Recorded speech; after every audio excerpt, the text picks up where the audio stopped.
Back all the way from St. Louis, Missouri. This is the Seyberts Women's Open, and we've got another exciting match coming up for you as we have Shasha Liu from China facing Sakura Muramatsu from Japan. The game is 10-ball. It's best out of 3 sets, races to 4. And in the commentary box for this match is myself, Tim de Ruiter, gladly joined by my good friend and colleague Arya Sarabi. Welcome back, Arya. We've got another great matchup coming up.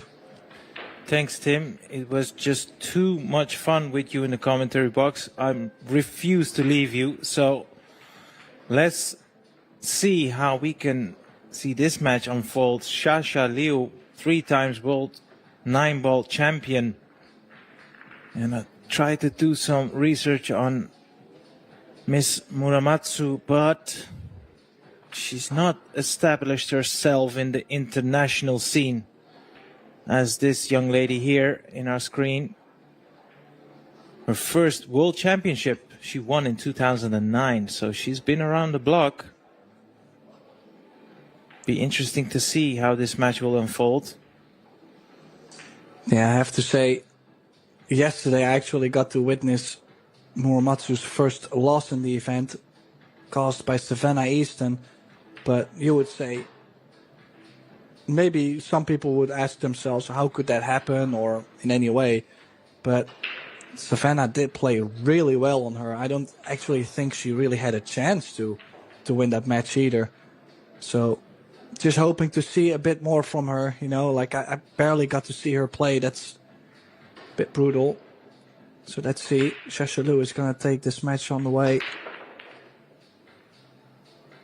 Nice cut break. 1 ball dropping into the center. Now already a tough opener on the 2.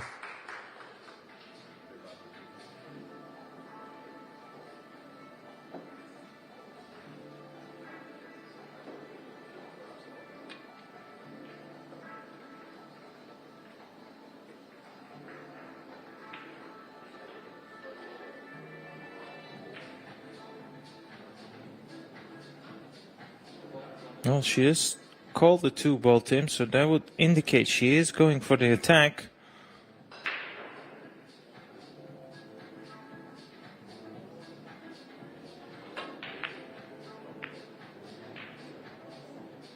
Yeah, tried to hit the, well, not even hit the 4, but if she was trying to hit the other part of the 4-ball. And she can see just a small portion of the 3-ball, so the safety now also becomes very challenging.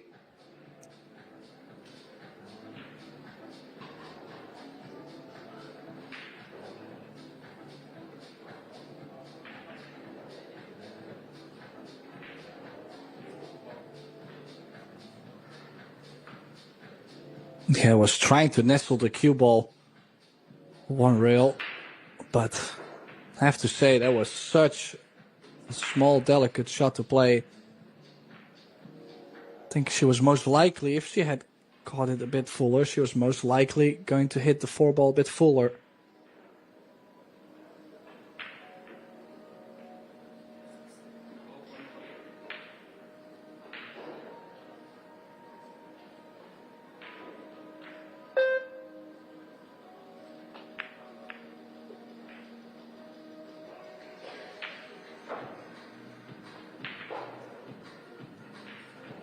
Yeah, so starting off with a 3-6 combination. Now the 9 is blocking, is a little bit blocked by the 10.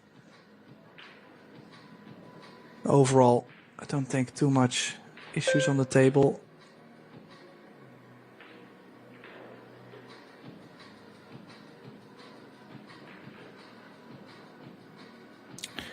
She's got options here. I mean, she doesn't have to play a nudge on the 8-ball, but that is a shot available to her. Doesn't come without risks, though. She's playing this with inside, so trying to cross over. With a decent bump of the side rail, I would have thought. I mean, this putt is still doable, but you have to make this now with a bit more pace, come off 2, possibly 3 rails. And as we've seen throughout the event, these middle pockets are very unforgiving. Maybe she can go forward with some inside. No. So she'll play this with some power.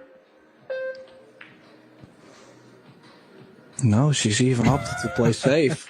That's one thing I never saw coming. But look, I think she might have just left an edge. To the point where if it's just an edge, you could see her call the 5.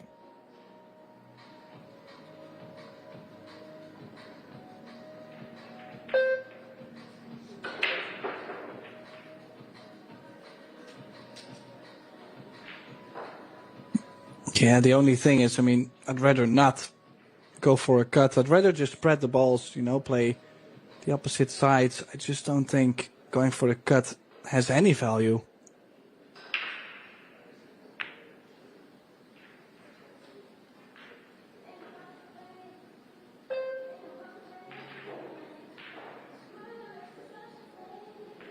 Well, safe to say that was not what she had in mind.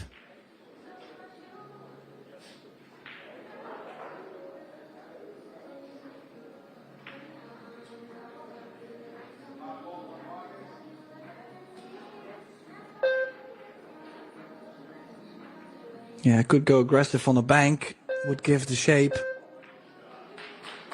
But she's not feeling it. Trying to nestle up behind that cluster, I feel, but the only thing that has happened is actually everything got a bit more awkward queuing over the 9, possibly even later on to get from the 9 to the 10.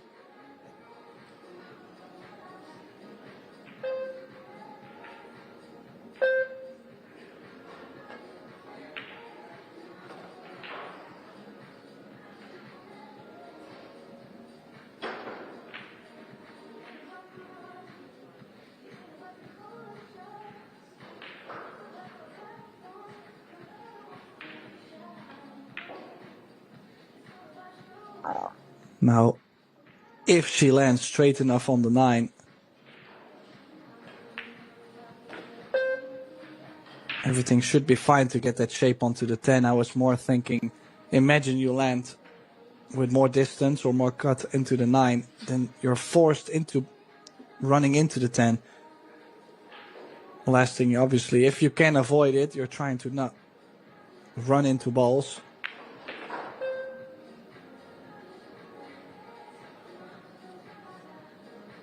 Yeah, probably leave your cue ball more or less where the 9 is. Just roll it in. Or can she just draw past it? That would be a lot easier if she could. Yeah.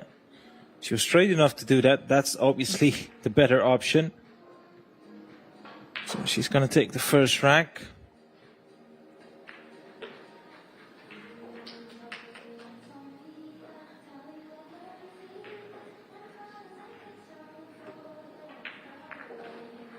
Yeah, a bit of a scrappy opener, you would say, from both sides. But it is Shasha Liu opening her account.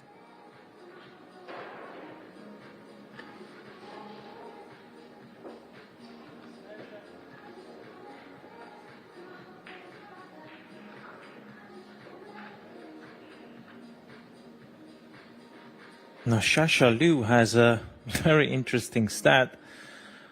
She has a remarkable win rate against Yasmin Ushan. She's played her 6 times. She's beaten her 5, so that's 83.3% win rate. That is quite remarkable considering how big of a name Yasmin Ushan is in the sport.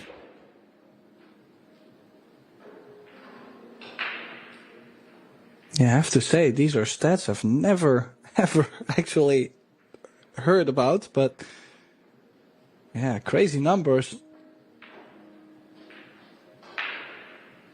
I mean, the most difficult thing, though, for Shasha, I know she hasn't, she took a break from the scene for quite some years, and now that she's fully back, it's not always easy, knowing that maybe, in the past, when she was playing her best pool, she won, for example, World Championships.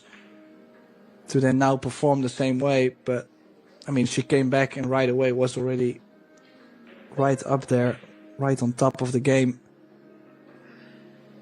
Fierce competitor. Will be a tough challenge for Muramatsu.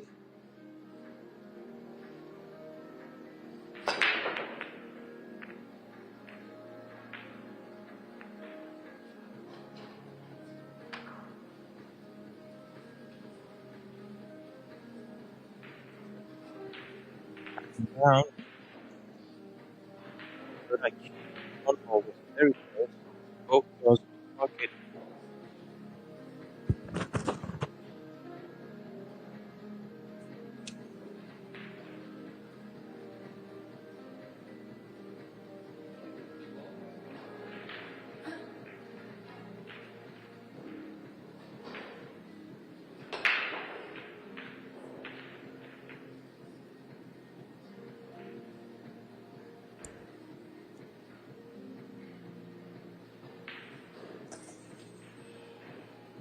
Yeah, tricky combination to play. And then you had the 4 and 8 locked up.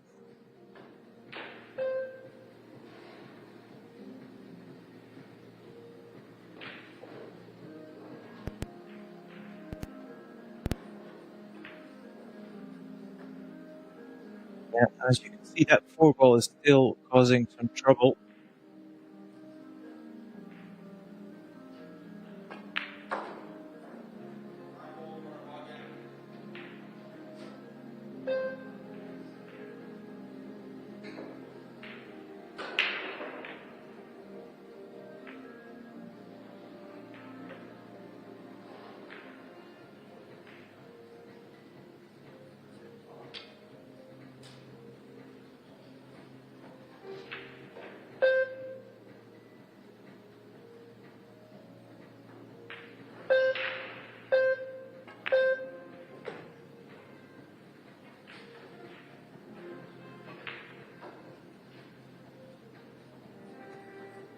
Well, it's gone to the short side now on the 3 ball.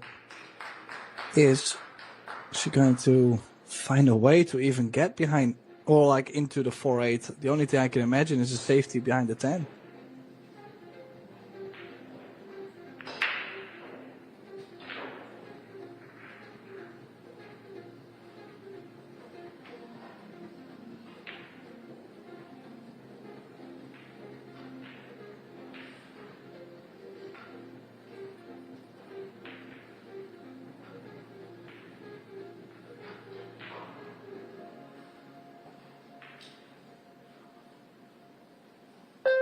Yeah, this is actually a pretty nasty safety if you consider the fact that if she manages to make the 3 ball, well, not from this angle, but if she was going to go over the top side of the table to make a hit on the 3 ball and make it, she would have been hooked on the 4.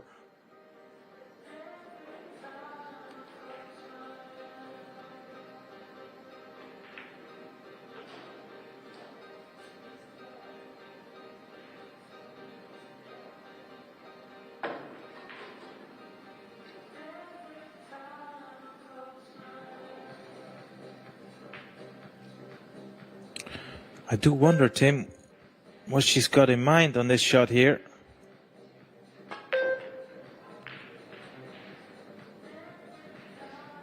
She tried to play something aggressive, but that 7 ball ruined the party. And if you can have another camera angle, I don't think, yeah, she's completely hooked on that 4 ball. Not even a 1 railer available to her, so I have to pray of 2 rails now. Around the back of the 7. There's a lot that can go wrong in this shot.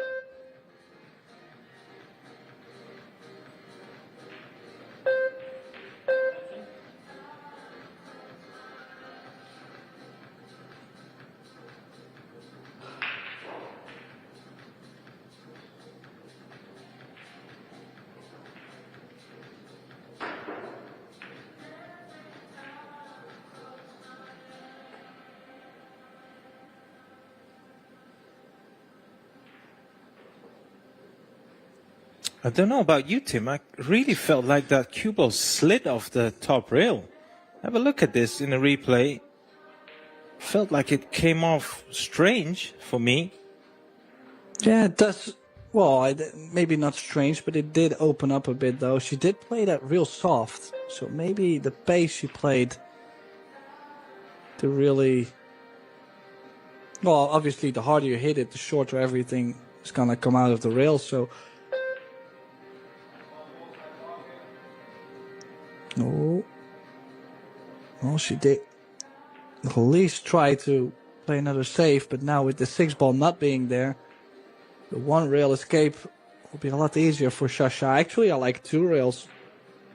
Try to skim off the 4.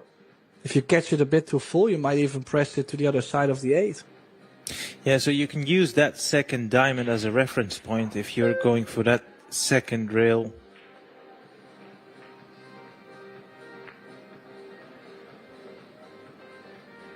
Now, luckily enough, she hasn't left a hanger.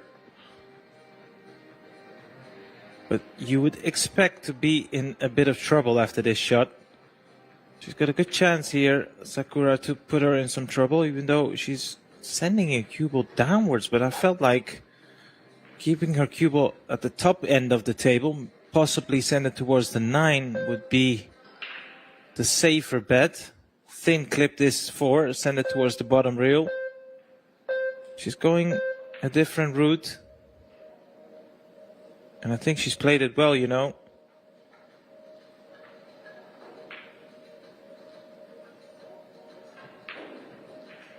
Yeah, these shots always difficult to defend yourself against.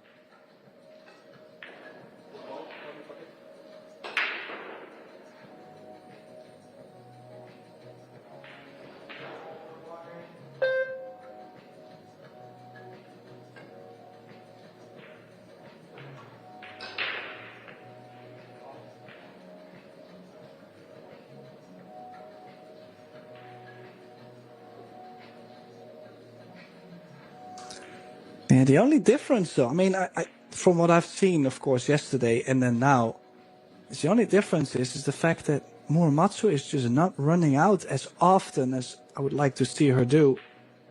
Like, she's still playing, like, she's playing a clever game, like she's playing saves and she's not trying to, like, leak the balls all over the place. She's been kicking well, and I think overall everything has been fine, but just whenever she had the open opportunity on a rack like this, for example, there is the traveling from the 9 to the 10.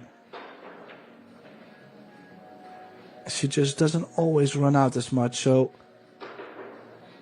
maybe I've seen a different Muramatsu and she's gonna prove me else, and that's completely fine to me.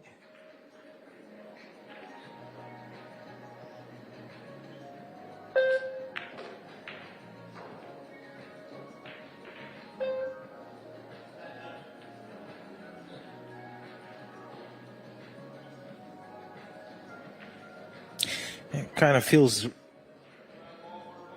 unnecessary risky to draw it straight back. Be probably more sensible to send the cue ball on and off the top rail.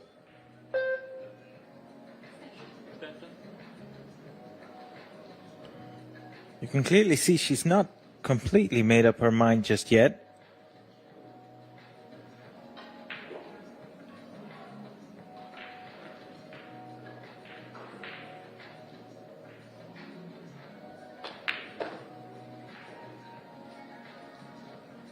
Kept it simple, that will work as well. And she's left herself an angle to come away from the side rail, so all in all that was a good shot.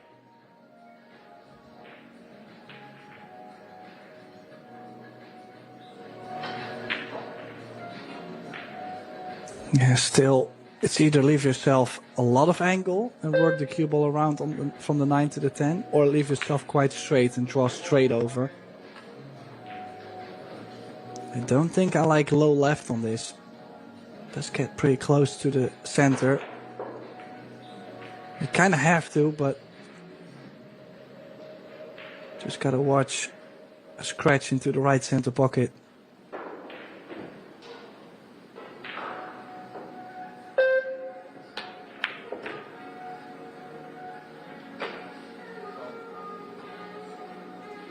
Well, what do you know, Tim? That middle pocket was always there, and as you mentioned, and that's a costly mistake.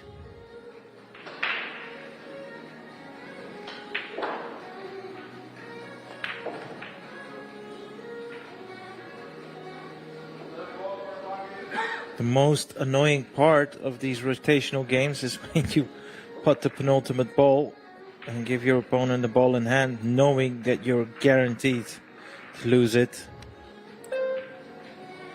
Part of the game, of course. Yeah, but early on, quite some trouble for Muramatsu.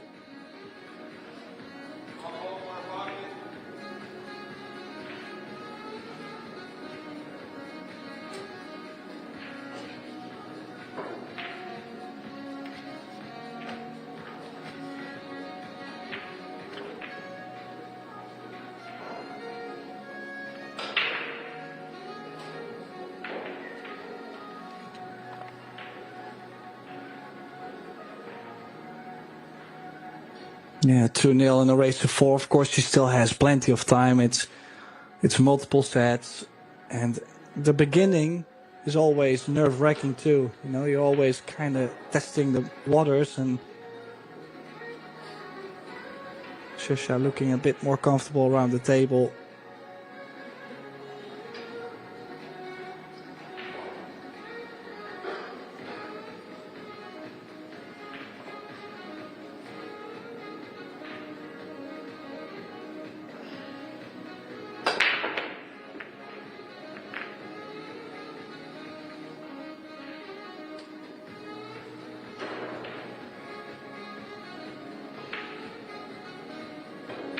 Now, what do we have? Cluster on the 2.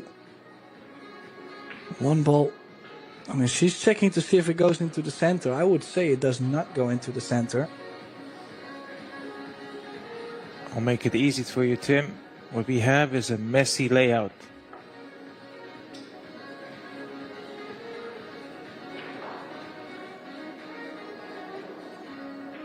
Yeah, could play a safety though. 2 rails above the 5. I think that's my play. The only thing is you gotta be careful not to run into a piece of the 7.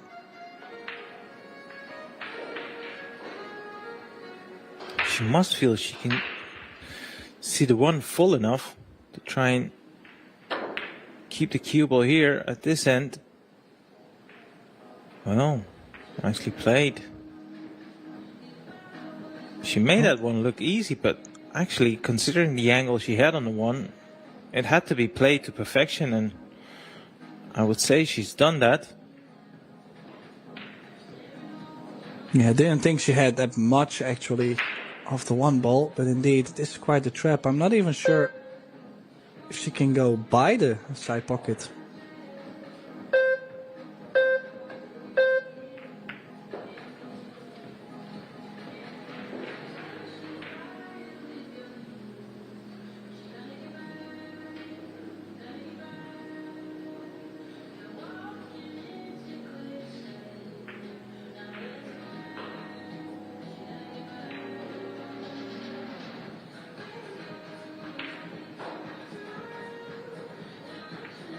Now is she going 1 rail behind the 9? Send the 1 ball towards the 10 too, because I don't mind like the line she actually played on the 1 ball to try and place it next to the 2 and the 10, but she's not really done much with the cue ball at all. No, and yeah, I was about to say, I'm wondering if she will consider the rail first.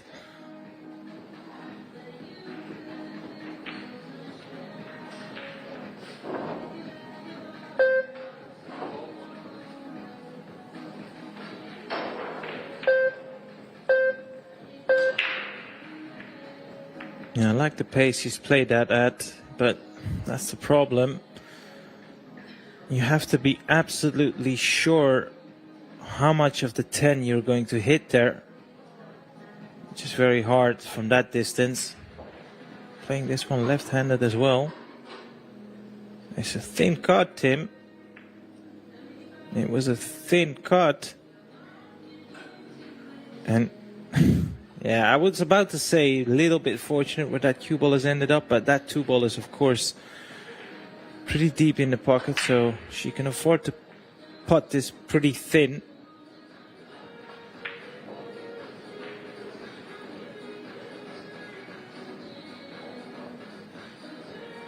Yeah, but yet she won't be able to do so much with the cue ball.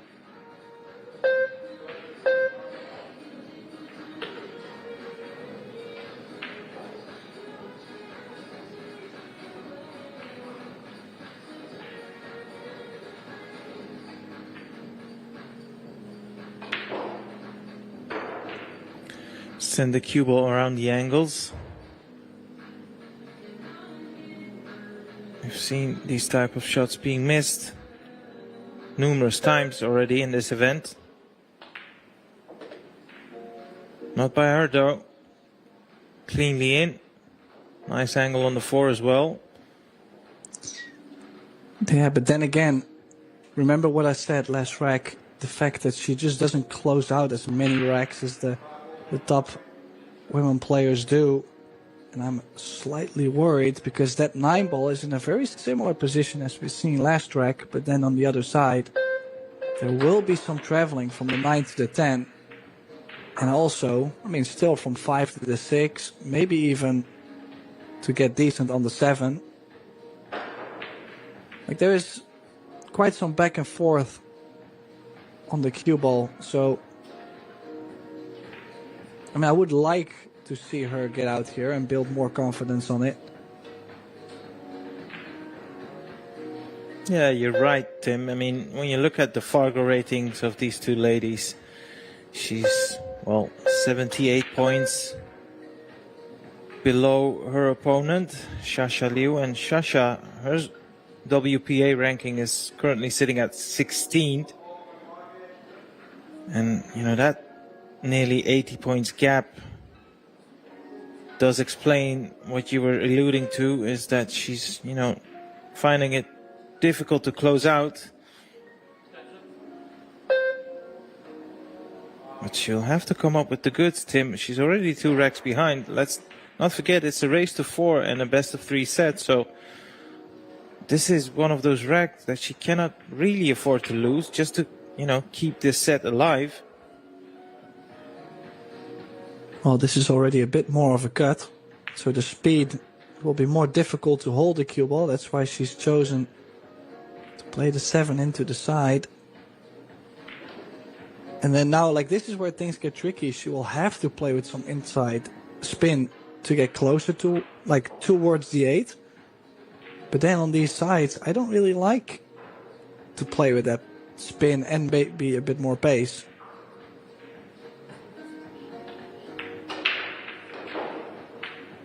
Yeah, and I think the spin got her there.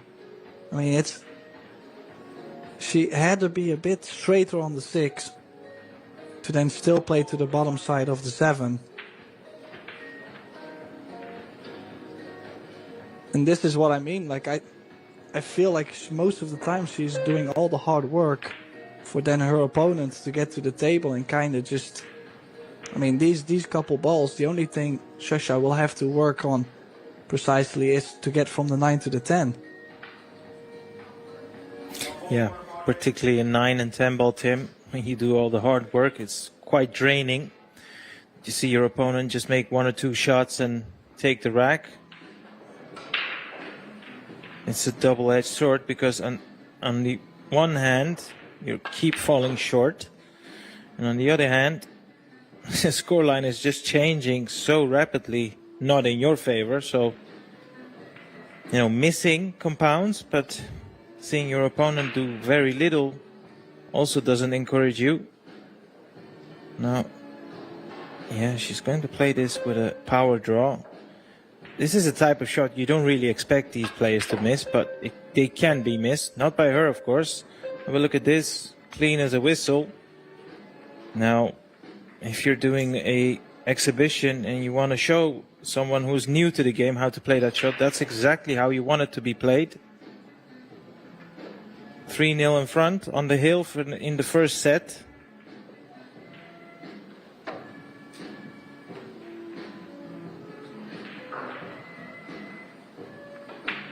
Yeah, I mean, with all due respect, of course, to Shasha, but I kind of feel like she didn't really have to do too much in this match so far, yet she's leading 3-0.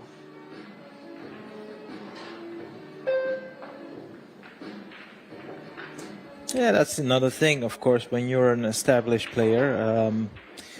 More often than not, psychologically, you're already in front because, you know, your opponent is more worried about you than the other way around. So that's something I suppose we could say is to her credit, and her resume speaks for itself. But you're right. I mean, have a look at the table time. It's almost even. And the balls pocketed, you were right, Tim. She's only pocketed 3 more balls, but yet she's 3-0 in front. So that is well and truly the complexion of this first set. It's her opponent getting chances, doing most of the work, and then all of a sudden in steps Shasha Liu, and she takes the rack.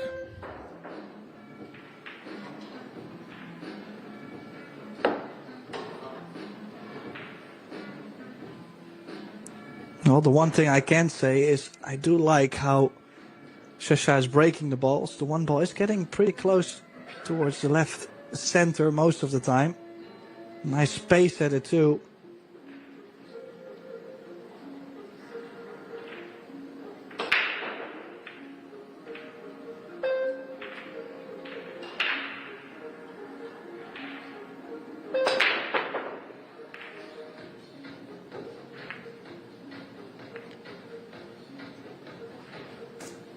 Nothing down, and unless Sakura can come up with a great shot here, hard to see. Well, I don't even think she can get to the putting angle, so it's likely that we're going to see Shasha back on the table. Well, she might be taking this on. Now, don't forget, she could play a push out, tap the cue ball technically anywhere on the table, and have her opponent make the option if she plays it from that position, yes or no. Maybe even mess saying this. I mean, probably rather get the jump cue out than mess saying this.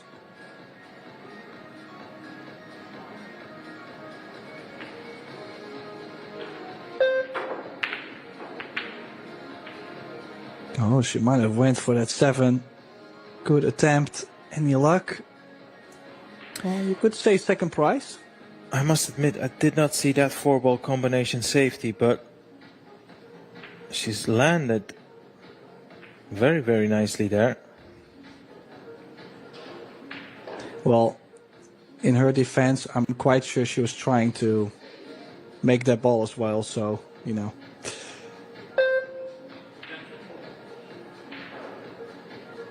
There's one thing we cannot avoid, and that is any fortunate rolls, of course. If only we had the cure to that, that would be great. Now, is she going to... Like, I'm wondering, what's the idea behind this contact? Cue ball could go in off as well. No, she just only tried to push the 10 in between. Has it gone far enough?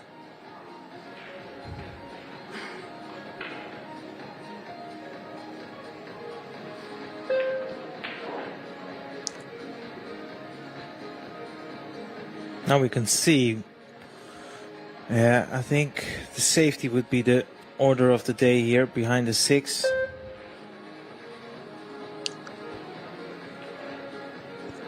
Yeah, didn't get... Ooh. But that's not safe. Too thin. And she should be in trouble after this next shot. Maybe, just maybe, Shasha will feel like there's value in taking this 1 ball on. However, jacked up, that already tells me she's trying to play safe.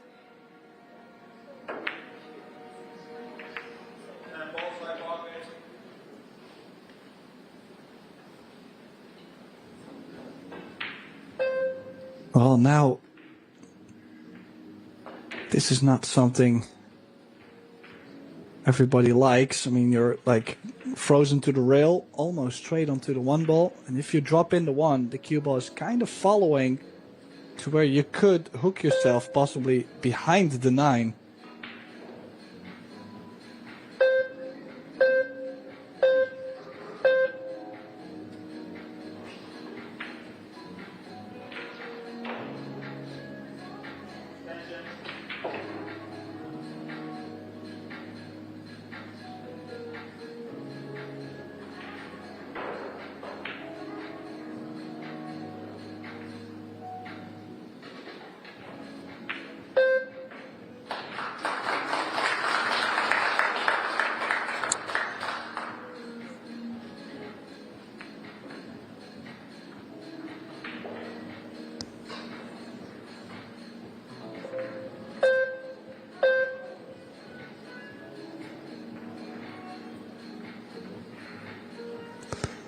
Well, it's not like the shots are coming up any easier, Arya. I mean, now she's checking up over the 3 ball.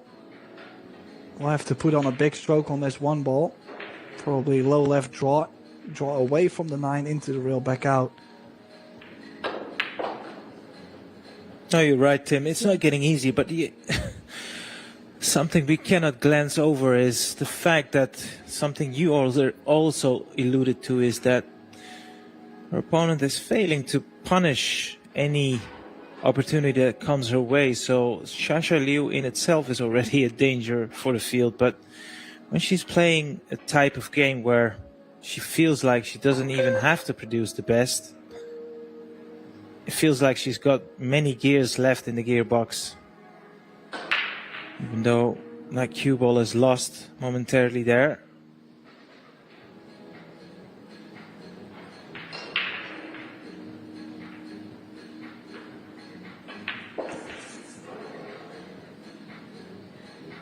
Well, 2 rail shape, needs a bit of right spin, but still got to make sure not to bump the 6.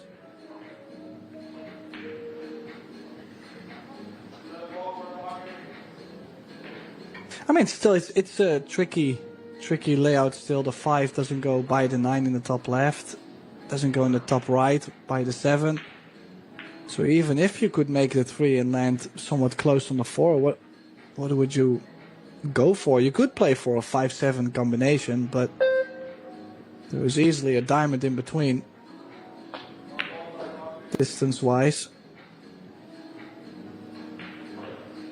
Or at least I'm assuming the 5 doesn't go by the 9. I didn't think so. Well, she's come around to have a look at the putting angle, so it's hard to tell, of course, from this view, but either she's eyeing up, like you said, maybe try and putt the 5 off the 9, or is she looking at a safety, or it might actually go past the 9. If that is the case, then everything is fine. Yeah, she's eyeing up the putt, so she will be going for this, Tim. Yeah, it does go.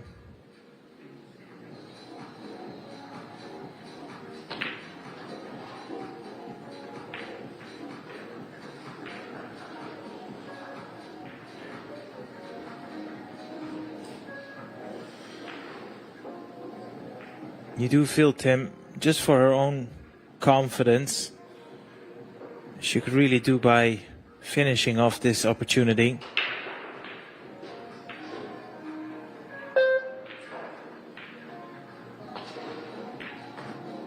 Yeah, this is a must, or she might lose the opening set.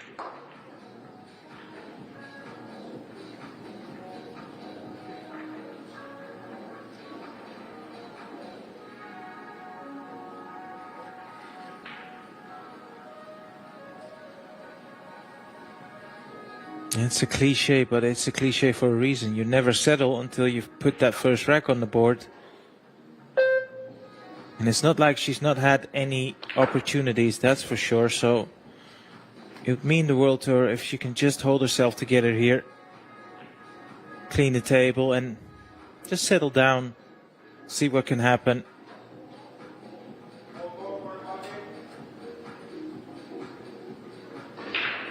Now the only thing on this shot here, Tim, if she wants to play this with pace, off 2 rails, maybe even 3, now she'd love to have some sort of an angle on the 9 ball. Doesn't want to fall straight on it. And that's why she's just drawn it in, got a bit closer on the 9, and this angle works perfectly.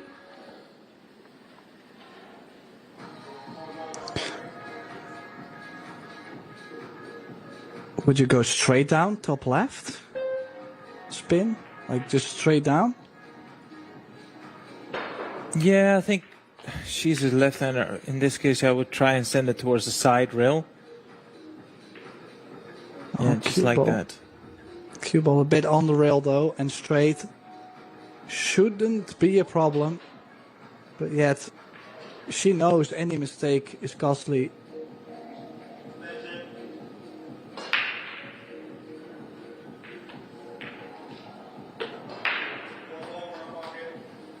Yeah, and it goes.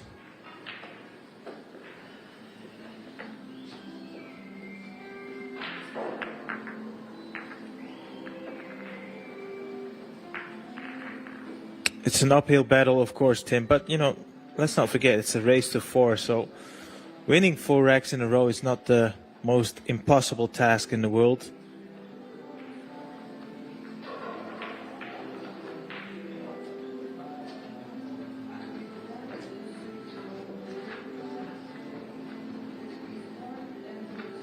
Yeah, the only player so far that could have had any break success is Shasha Liu. We will see Muramatsu's first break for this match.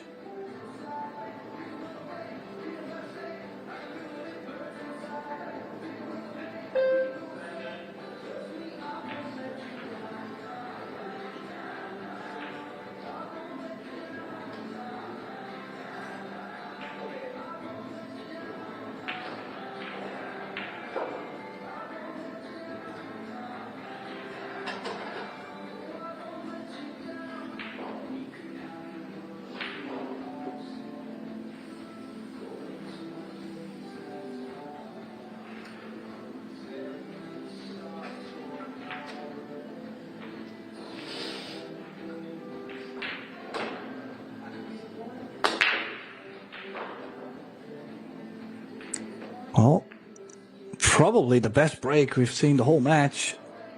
Nice and clean, the one into the center, shape on the 2. And a nice controlled cue ball. Good break for Muramatsu. Now, as I mentioned, obviously she knows that she won't be able to make any mistakes, at least in this set. It's laying for a run out, but yet traveling from the 2 to the 3 ball, 3 to the 4, and then a bit of work from the 6 to the 7.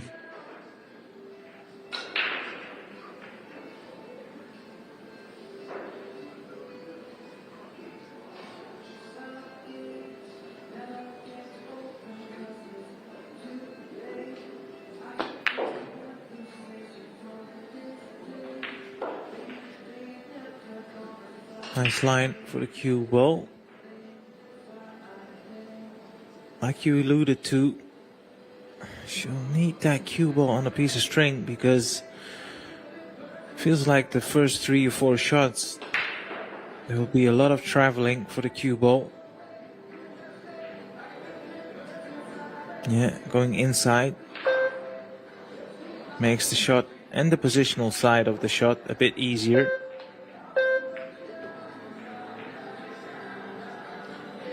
Wants that cue ball to travel though. This is very thin, I feel. Yeah, that's a lot thinner than she intended it to leave on the 4.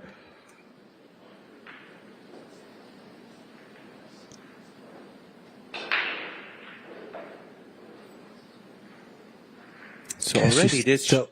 Sorry, continue. I was going to say, she's still going to go continue, because how is she going to get on the 5 ball cutting this in?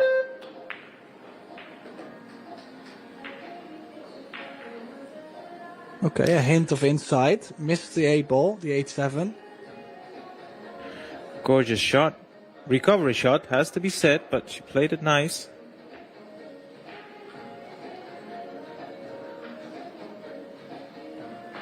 No. I wonder if she wants to risk hitting this one hard. Doesn't have to, of course. Yeah, leave yourself an angle. Now, needs to decide whether she wants to play a delicate positional shot. She can even drop this in, take the 7 top right. She can try and nudge into it. She can try just stun past it for the 7 into the side. Yeah, she could play for the 7 in the same side, but she has missed one of those before. She's playing for it again, and also she will have to bump the 8 with this small angle. Not sure, I think I would have, if I missed the 7 ball before like this, I probably would choose to play something else. Really?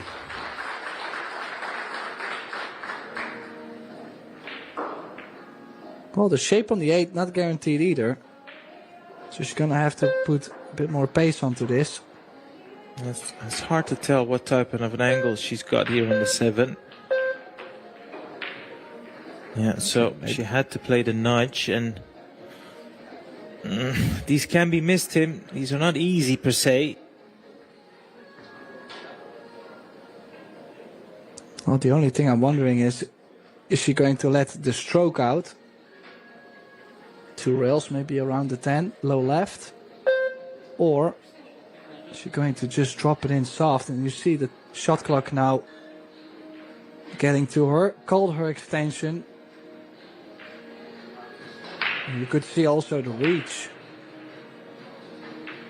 Not very easy to get to it.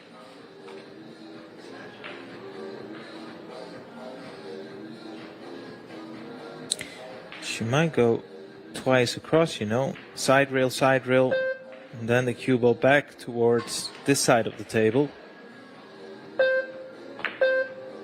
Time is up. Oh, yeah, I mean, she waited so long to pull the trigger too. Yeah, and once again, as we've seen throughout the match, she's done pretty much the hard work. Leaves her opponent in with a nice easy shot. Just needs to put 3 balls and take the first set. Thank you very much.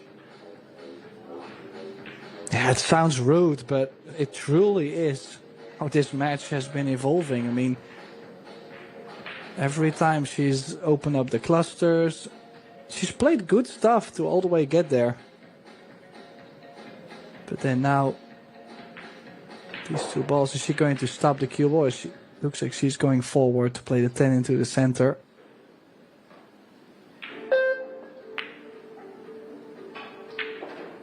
Oh. Well, story gets another tail. Trying to bring the cue ball just a bit more off the rail. Well.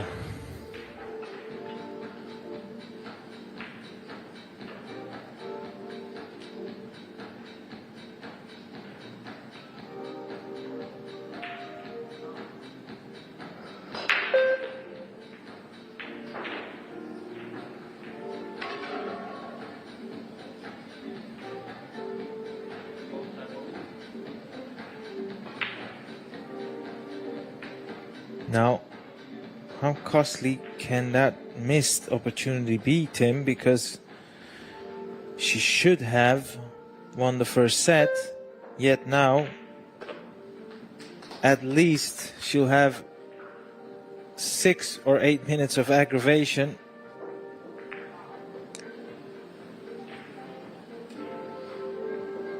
Yeah, I don't think any of us were expecting that 9 ball to be missed.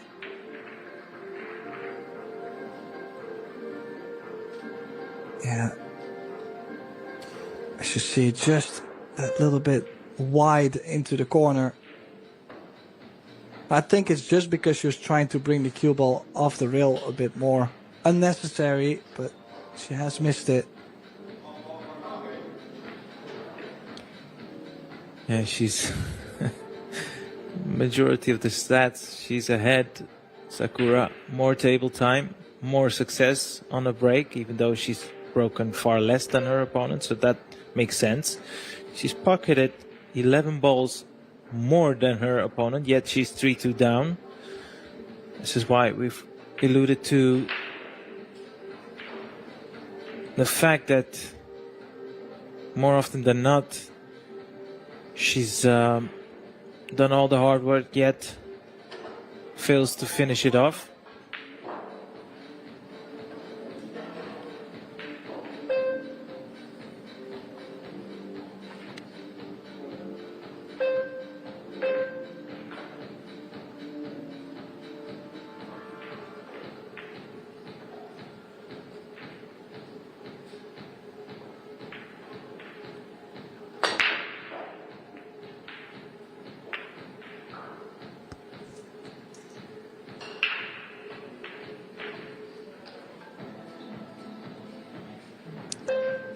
Well, back to the chair, hoping for another chance. She will definitely get another visit to the table.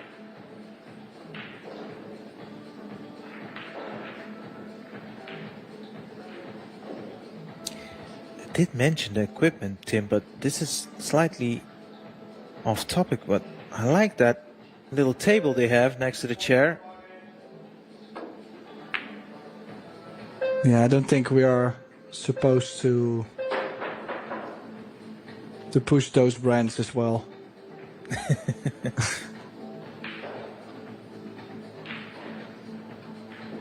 Well, I think this is the first jump shot for Sakura we've seen so far in the match, so this will give us an indication how comfortable she is with the jump cue.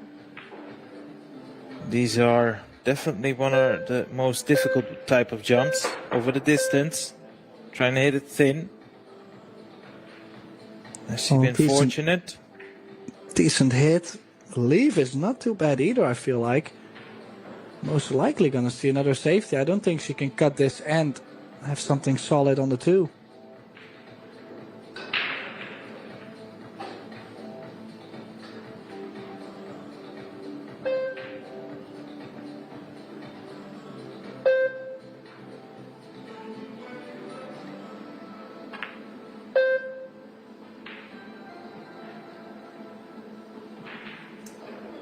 Yeah, from that angle, it was evident to see it would never drop if it hit the first jaw.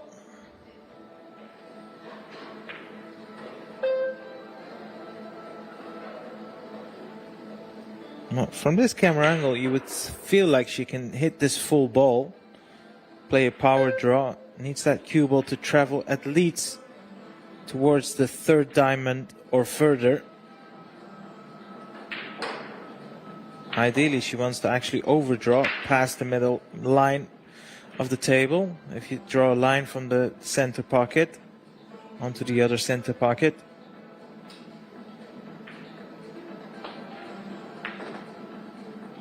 Going around the angles, and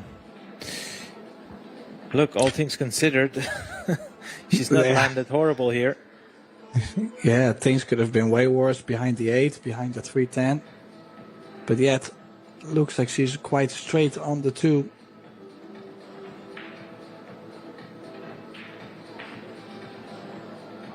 I'm just thinking, she has done most of the hard work in this set for Shasha just to clear up the last couple balls.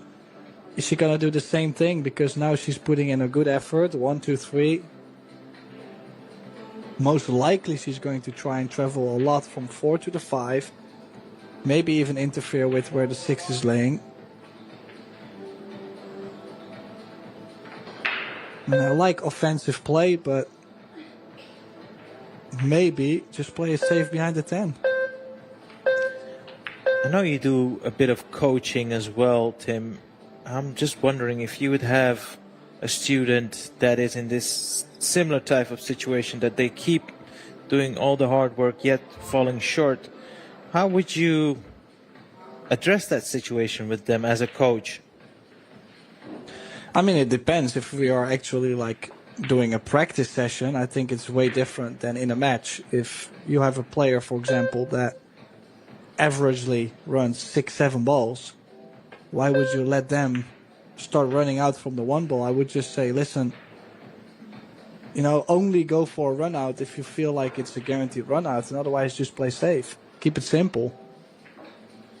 I mean, it makes no sense trying to run for... I mean, I'm not saying either of these ladies have this problem, but if someone's not capable of running 8, 9, 10 balls consistently, then that means they shouldn't be going after a rack with that many balls on the table.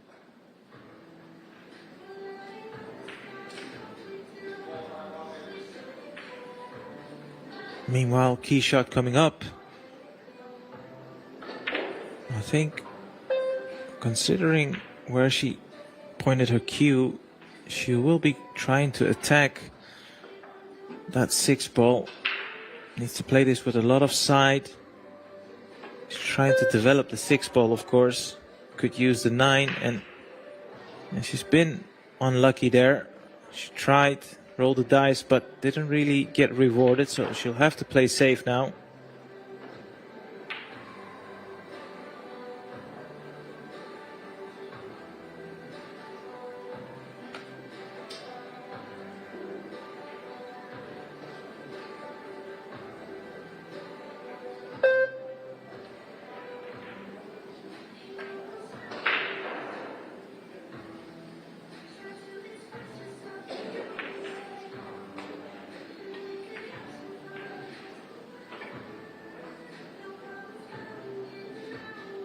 It's good enough to the point that it's not a clear-cut safety here for Sakura. Maybe she can just drift that 6 ball past the 8. Yeah, nicely done. Judge that shot well.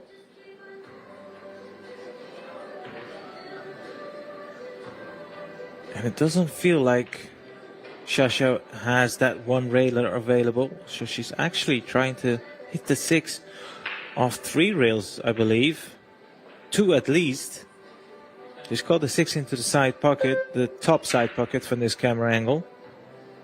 And so I think she is, like you can see, eyeing up that 3rd rail as well. So that cue ball will be going close towards that first diamond. Up right to the bottom right corner pocket.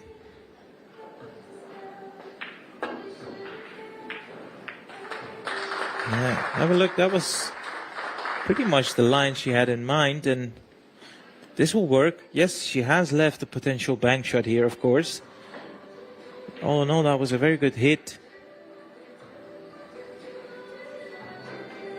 And I do wonder if Sakura is tempted for the bank shot here. She hasn't called it yet. Or at least I did, yeah. Yeah, she's called a far bank shot here. So she'll basically trying to play safe here.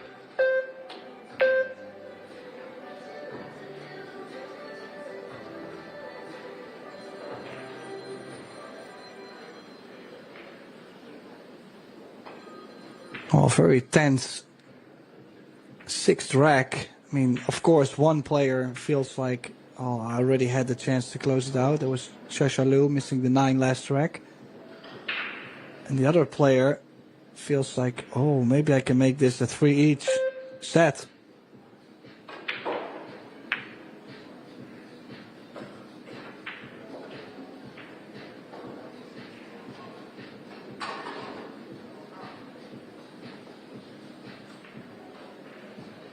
Well, I think this might be just safe. Won't be impossible to hit, of course. Even if the jump cue comes out, she'll make a hit. So she's playing for a jump cut.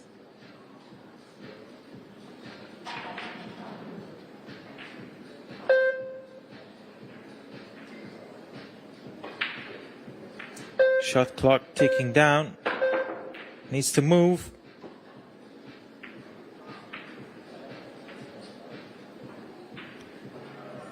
Yeah, I think she's got a bit fortunate there, Tim. One thing I can say for guaranteed is Shasha cannot cue this comfortable enough with that 7 ball being a hindrance, but she is trying to cut this 6 ball into the bottom right here. So maybe she can see, yeah, she can just get through to the middle of the cue ball, but still that 7 ball is in your eyesight, doesn't make it easier. Good shot that was. Yeah, she struck it beautifully, and now back in prime shape.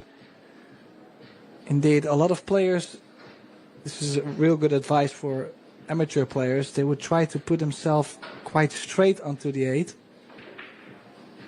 But then most of the time you're going to get just that little bit too much angle to stay with the 9. So it's a way better option to just give yourself plenty of angle. Now she has plenty of options, could go back and forth, could go to the short side, could also go to the top side. Key shot coming up. Yeah.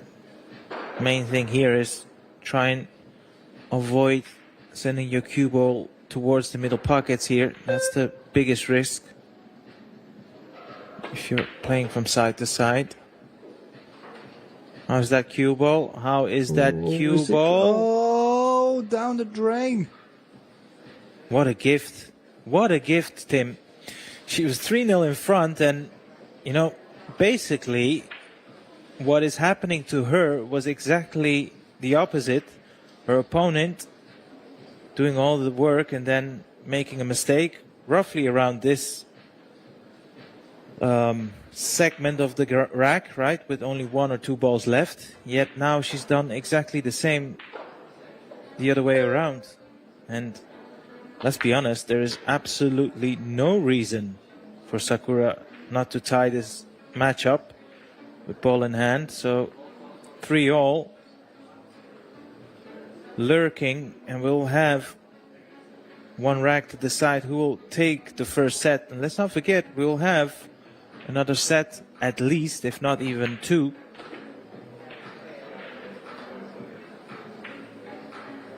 Yeah, and that makes this a hill opener. Who would have expected this to happen? 3-0. Now 3 in a spin for Sakura Muramatsu.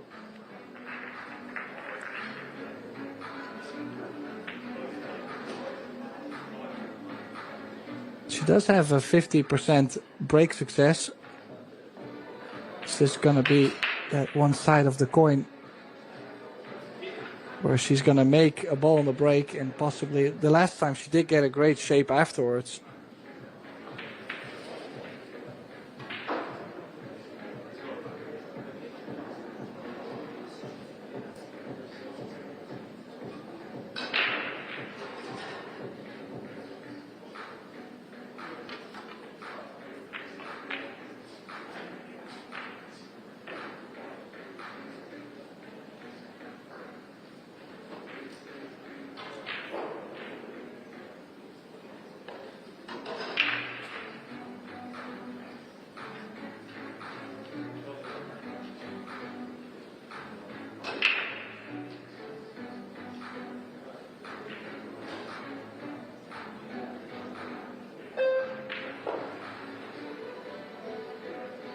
Well, there we go then. Probably the most important break of this match for Sakura Muramatsu. Watch that one ball. And it stays up.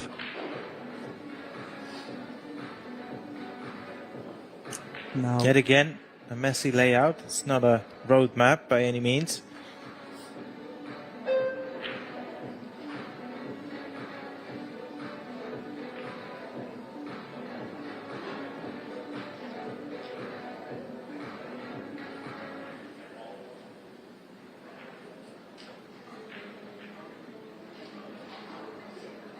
yeah, difficult shot already.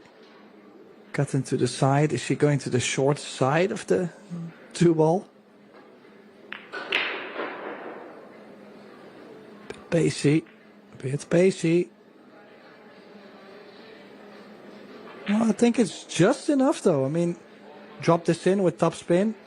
We'll have the 3 into the center.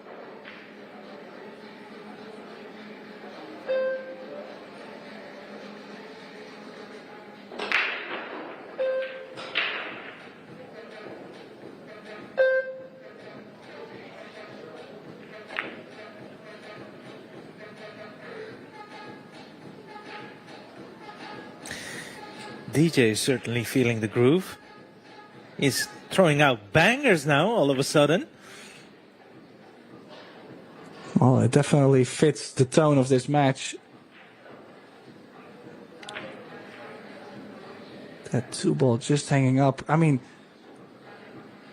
imagine you're down 3-0. You feel like every time you get to the table, only after a couple balls you seem to struggle. And now 20, 30 minutes later, you're 3 each. And you get this opportunity. And, oh, bit pacey. Bit pacey. Well, she's still on the 3-ball, but... That's all you can make about it. She's still on it. I mean, and I kind of feel like she has to go for it too. Yeah. Like it's so wide in the open. Yeah. Drop this in. Pocket speed.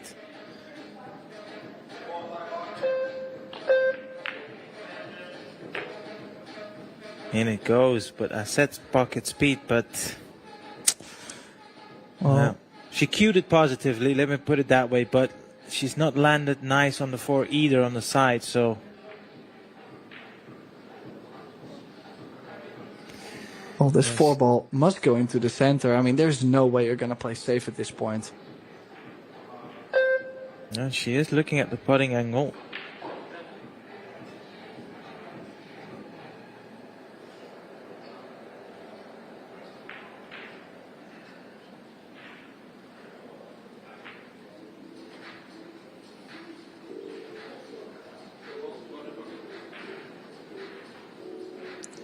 Well, don't think she's called a 4 in the corner pocket, but I think this is more of a safety than really trying to make the 4.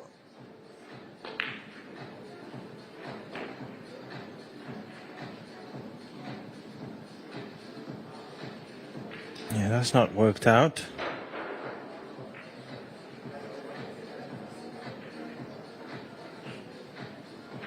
They don't calculate that unintended bump into the 8-ball.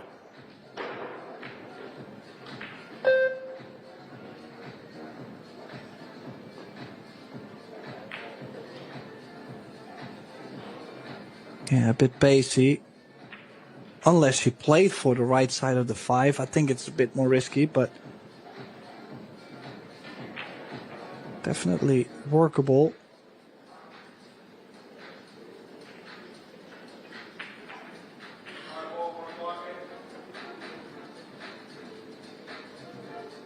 I would say she's playing low right though. It's not easy to get any straight on the 6.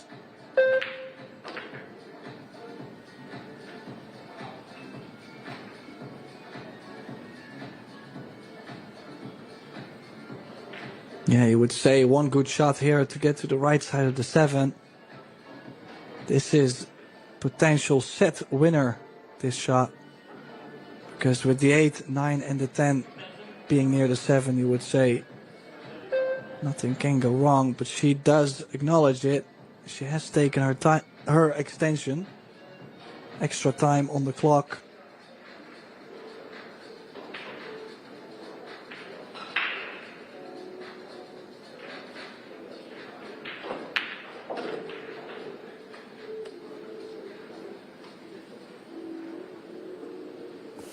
Yeah, that's okay.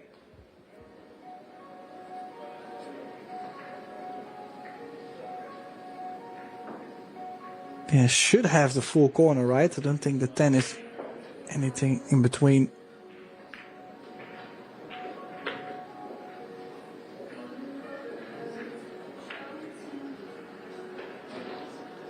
Yeah, with how nicely the 9 is laying over the corner area.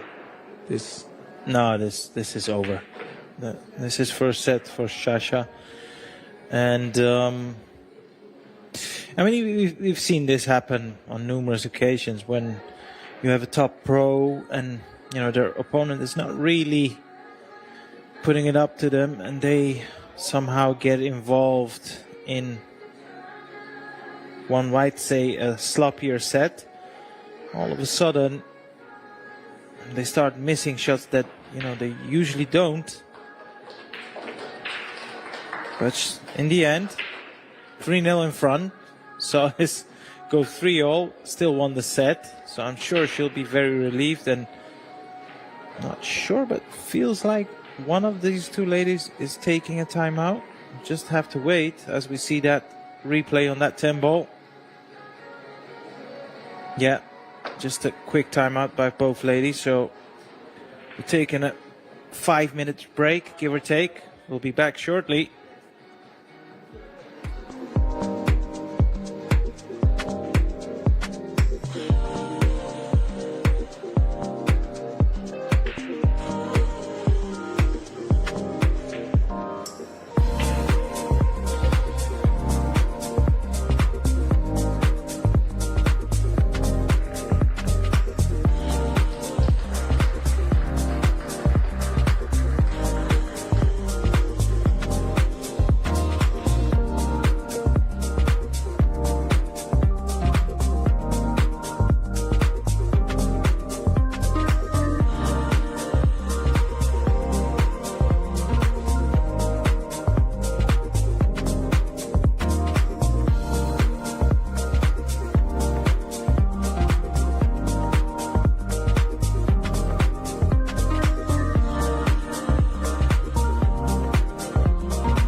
And welcome back, everybody, to this exciting match between Shasha Liu from China and Sakura Muramatsu from Japan.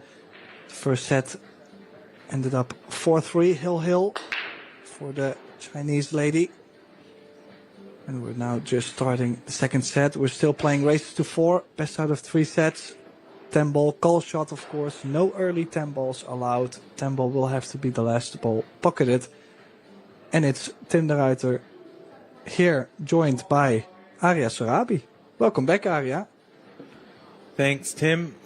Well, the complexion of that match, for those who might have just joined us, Shasha Liu, who ended up winning the set, she went up 3-0 and, well, she was picking up the pieces, really. And then all of a sudden the match turned around. She was all of a sudden gifting her opponent easy opportunities. She drew level 3-all and then, as we saw in the previous rack, failed to punish her. So, needless to say, Tim, she will have to produce some good stuff if she wants to keep this match going.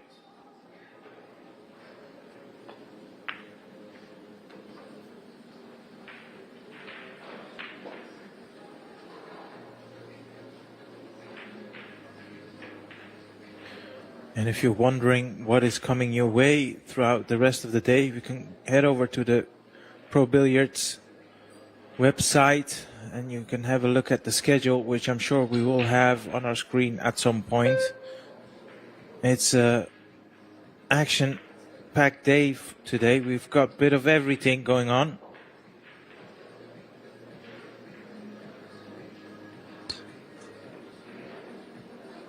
Yeah, of course, we have the World 8-Ball Championship running.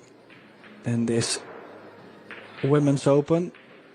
The mixed doubles is going on at the same time. We finished the Bangpool Masters Showdown. Feddergorst happened to win that. They went to the last ball, actually. Jason Shaw having a chance to shoot for the title. But eventually it did go to the Ghost. And here's the schedule for you. As you see, still a lot more to come. We will continue with the mixed doubles after this. Or, well, we will have one more men's 8-ball World Championship and then 2 rounds of mixed doubles today. So make sure to always follow us on other channels. Make sure to be subscribed on our YouTube channel, Billiard TV, Pro Billiard TV, and to set your notifications. Now, in the meantime, Muramatsu, I hope that after that break, she's going to step it up and not leave the last couple balls on the table too often like she did before. For now, she is well on her way.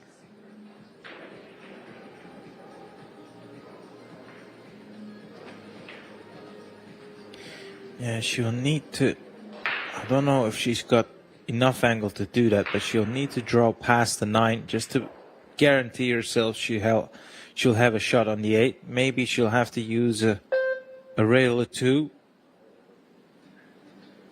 Yeah, going forward, so she is going from side to side. Same rules apply, needs to hit this hard enough, and she's done that. Bit more distance, but in this case, she had too many other options, I would say.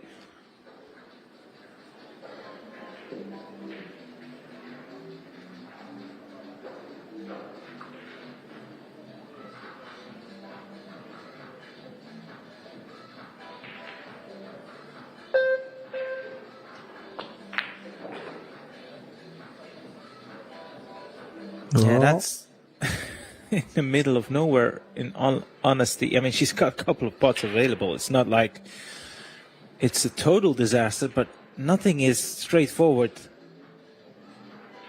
to the point where you go, this is unmissable. Well, she's trying to cut this one back into the top left. This is not easy, Tim.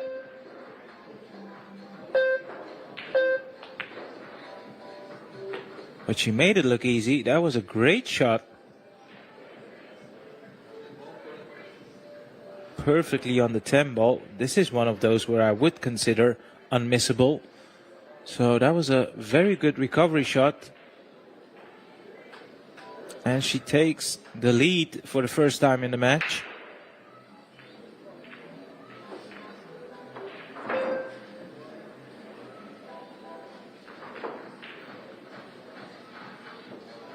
Yeah, the only thing she will have to guard herself against, that's what happened when she played Savannah Easton yesterday, is she lost the first set. It's definitely gonna make you relaxed in the second set because you feel like it's so far away. You can just relax and play pool, you know, just see wherever the ship ends. But then she was 2-0 up and yet still lost the second set. Like, I feel like towards the end, the nerves really got to her. So the fact that she's now has the lead doesn't say much yet. I feel like she will have to push herself to the limit.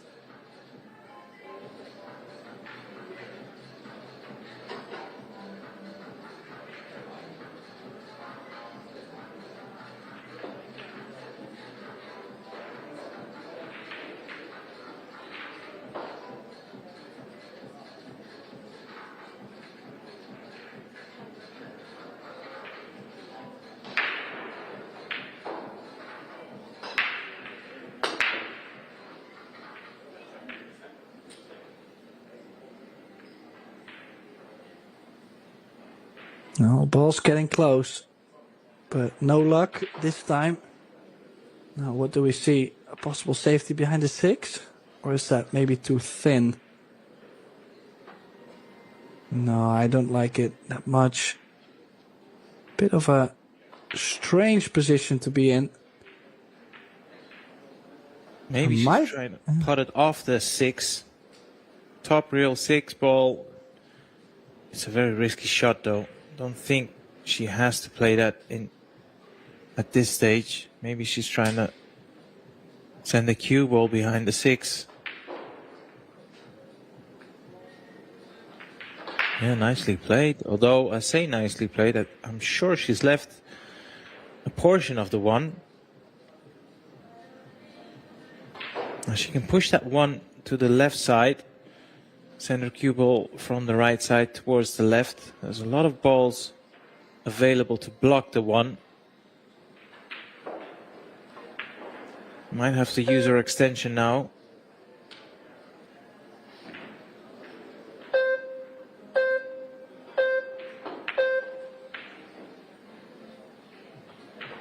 Oh, could be speedy. Needs the 1 ball to slow down. We do have to give these ladies a bit of grace, Tim. This match has been going on for quite some time, and it doesn't matter who you are or how fit you are. It does take a toll on your concentration and your energy level. It's not unusual that the concentration will dip at some points in the match.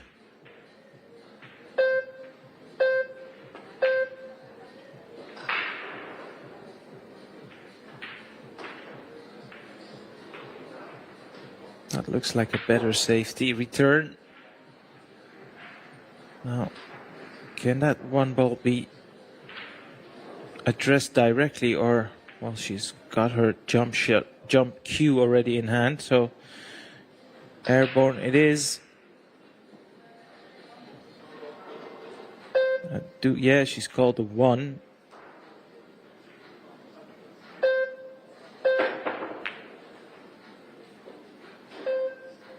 Oh, good hit. Yeah, actually, this is probably the better side of the 1 to hit.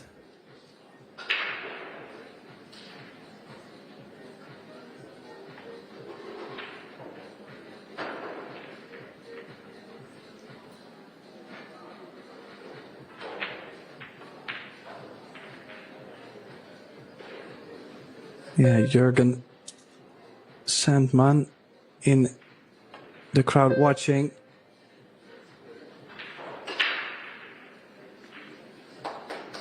One of the WPA officials. Of course, we've got the World 8-Ball Championship running here in St. Louis, and it's a WPA sanctioned event. And there's no WPA event without any dignitaries, of course.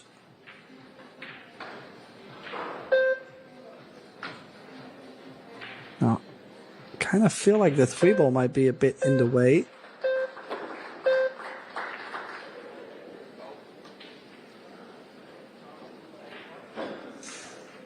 And look at how nice that 2 and the 7 has come up as a combo. Yeah, exactly. For a moment it looked like she might have just got away with it, but that's not the case.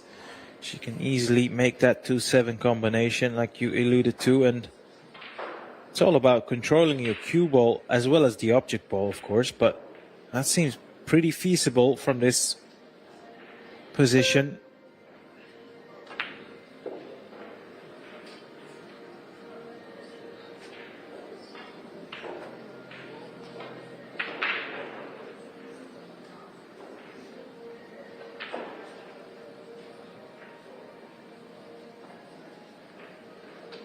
Yeah, is there anything else actually laying not so great?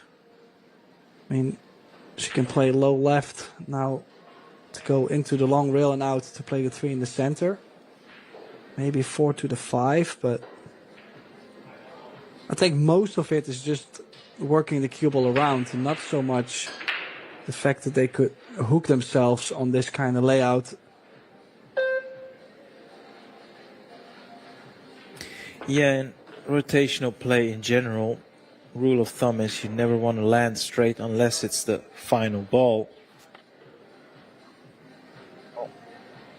Overrun that, try to hold the 3 into the left middle pocket. You have to attack it into top right. And controlling the cue ball is going to be a challenge in itself, but let's not forget this pot is far from easy.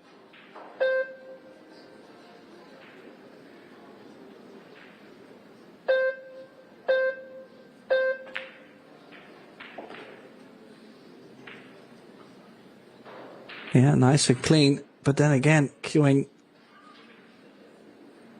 is awkward. Difficult to put your bridge hand over the 8-5. Yeah, she's looking to send her cue ball into the center line of the table. If you draw a line from length to length.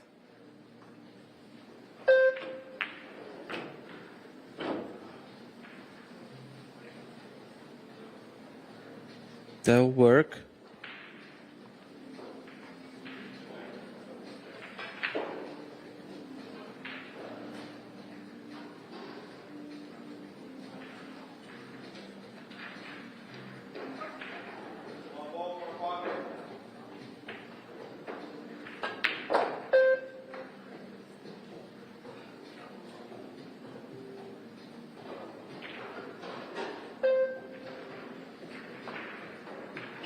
Again, center table would do fine here from the 6 to the 8.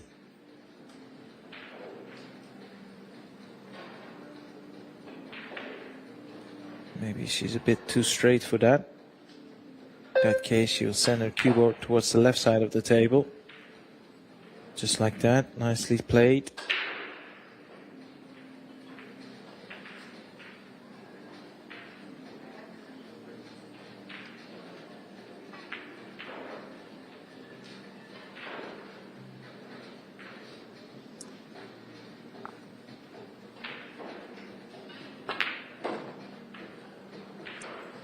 Yeah, looking more confident now actually than the opening set. Feels like maybe because she actually gets to run more balls now, she's gonna slowly start to get into more rhythm as well, because, well, if you only get to play 1 or 2 balls at a time, it's not really gonna make you get in stroke that much at the same time.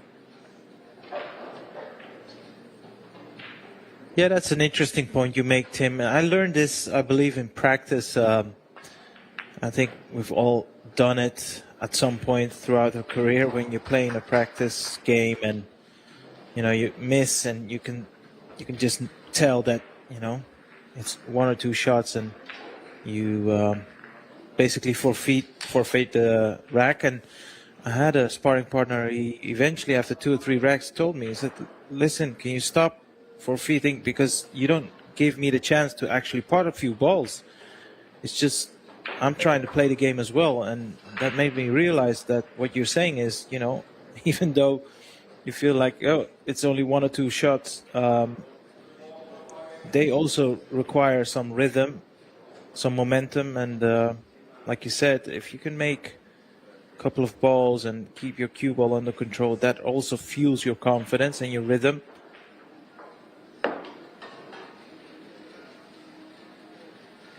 I don't feel, but you may correct me on this, I don't feel like Shasha has reached anywhere near her potential in this match so far.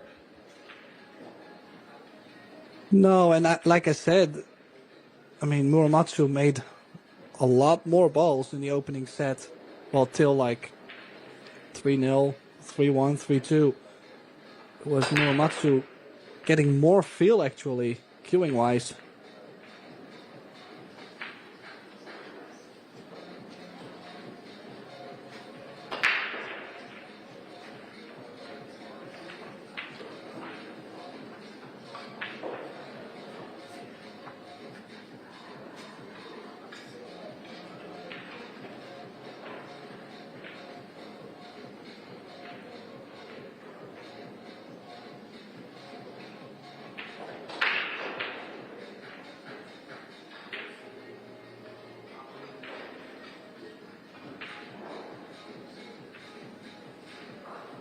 She doesn't have the full hook.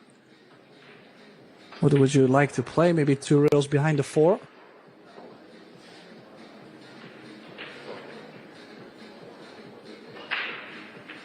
Yeah. Don't feel like she's got many other options.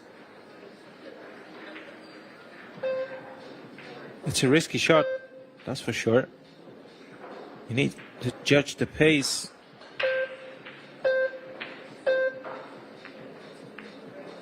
Oh, she tried to get the full distance. No. She's left it on.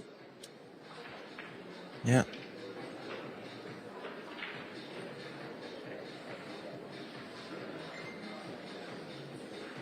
Yeah, and I sense, maybe this is a wrong observation, I sense for the first time you can feel a bit of frustration or facial expression by Shasha. It's been a tough day at the office so far, even though she's, of course, leading this one in sets.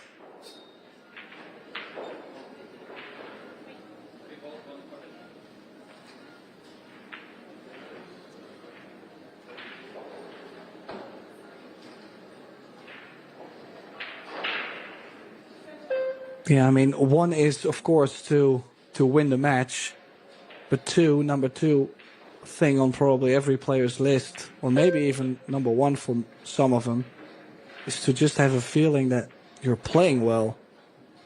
I mean, the top, it kind of changes. Some players, they only just want to play well and they will see what the result is. Other players care a bit more about winning, but I'm quite sure right after that they feel like I played well or I played bad, like just the feeling that you're playing up to your standard. So important, and it's very frustrating if you're not getting anywhere close. Ooh. Just on it, but a bit of a risk there. What you were saying there, Tim, is a very interesting topic because they do go hand in hand, right? And let's be honest, of course, winning always counts more than form, but form also plays a huge part because, yes, you can end up winning, but knowing that, I've got lucky or, I got it handed to me on a silver platter, that might get you by 1 or 2 rounds, but eventually, because the confidence is low, you're going to come up short, you're going to miss easy shots at some point. So they do go hand in hand, and yeah, it's always fascinating to see who puts the emphasis on what, but I would argue in sports in general, the result is the only thing that matters the most.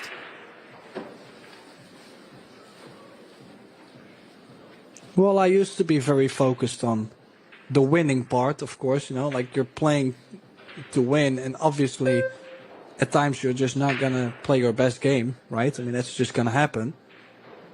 So even when you're not playing your best game, you still gotta find a way to win.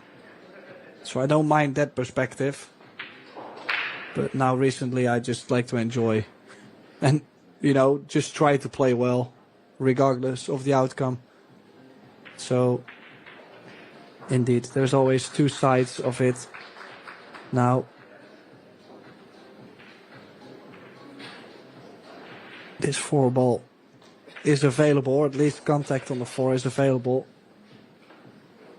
But then now, to cut this into the center, we've seen her miss once or twice like this already.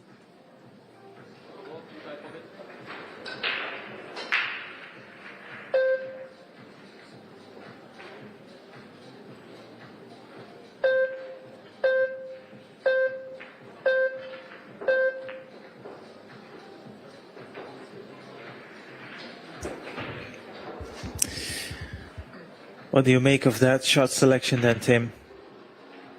I mean, I actually was considering to play a safety on that. The angle is just so steep. And like I mentioned, if I have missed that shot once or twice before, and I just feel like it's not there, possibly you wake up tomorrow, you feel like $1 million on that shot. But today she's missed it already a couple times. So then I like to turn it down at some point.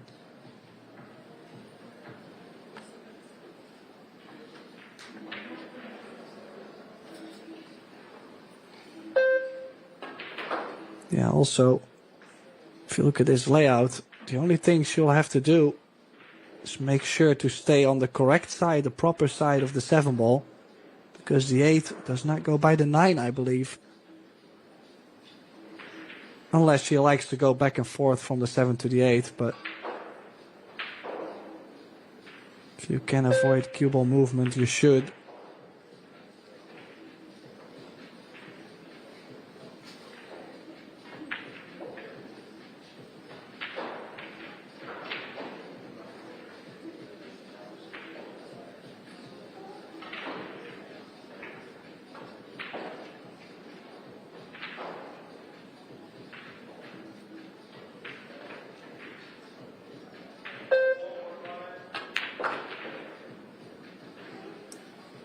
That was a very good shot.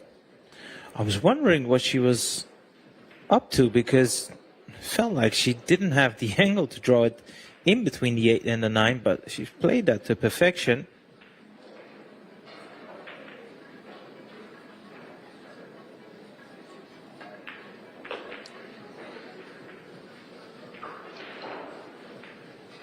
Yeah, looking to overtake the lead in this second set. There was a little bit of breathing space at some point, maybe for Muramatsu, feeling like at least she has something to say in this match, but now she's already losing that. Because Shasha Liu will be 2 racks away from winning this match. And this is a loser round 2 match, so that means the loser of this match will drop out of the tournament. Shasha Liu losing to Brittany Bryant from Canada, 2-1 in sets. And as I mentioned, Sakura Muramatsu losing to Savannah Easton yesterday. The initiative is with the Chinese, Arya. Here's some stats for you. Yeah, and you just mentioned that Brittany Bryant match. I was commentating that with, I believe, Ben, one of our colleagues, and that went to the shootout. That was quite some excitement, and yeah, Brittany took that one.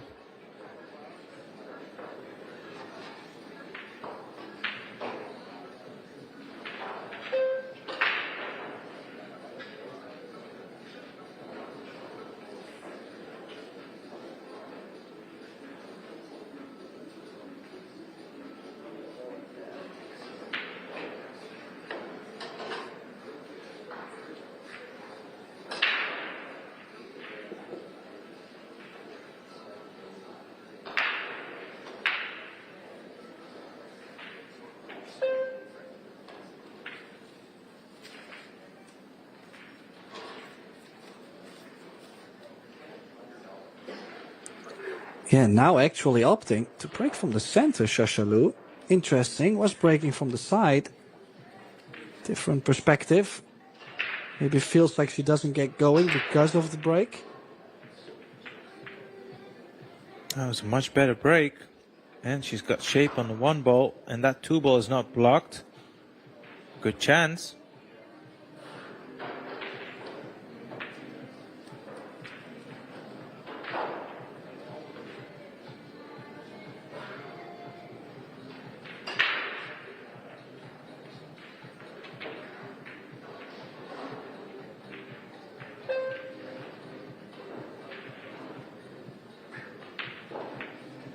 Yeah, do we see any traps? I mean, the run out is on.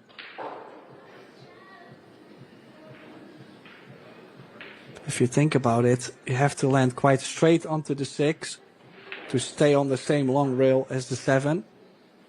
To play the short side shape on the 8 to the top left. So there is a couple of shapes that have to be very precise. Yeah, like you said, there are a couple of potential banana peels, but so far so good. I mean, a cue ball is looking very confident at the moment. And I suppose if she leaves herself an easy angle on the 5, getting that cue ball in between the middle of the 6 and the 7 shouldn't be too difficult for her.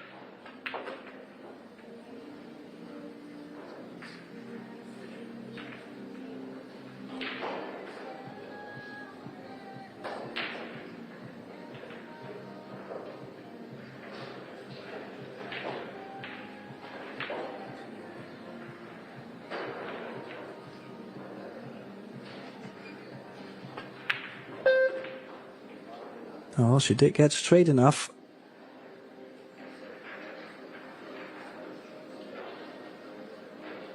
Now I do wonder, Tim, if she tried to get a bit closer on the 7 off the 6 or just keep it simple. Yeah, or she can cue it nicely. So you would think draw it back at least a diamond and a half would be better, just like she's done there. Makes the next shot a bit easier as well, doesn't it?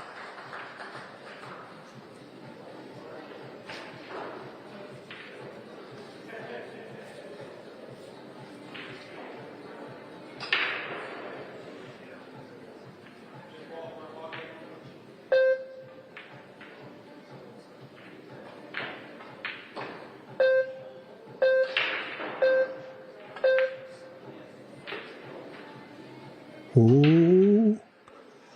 Bit of nerves. This is to put her on the double hill though, so nerves are understandable.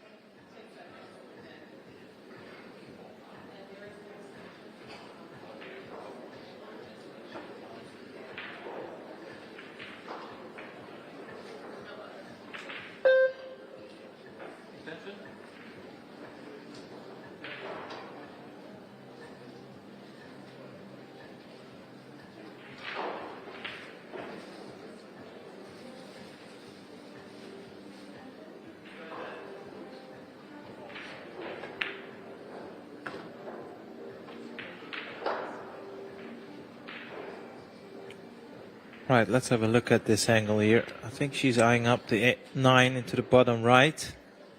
Top right from this camera angle. Yeah, I think she can just avoid the middle pocket.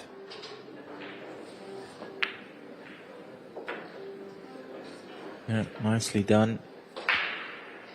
Now, there was one shot in that previous set she missed. That was a lot easier than this one, actually. Left it over the hole, but you don't expect her to miss these type of shots. Nevertheless, these are not unmissable. These are not unmissable. Where's that cue ball? The cue ball. Wow. 2-0.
Yeah, so what could have been the double hill for Shasha Liu is now 2 each in this second set. I mean, Muramatsu must be feeling like she's awful close.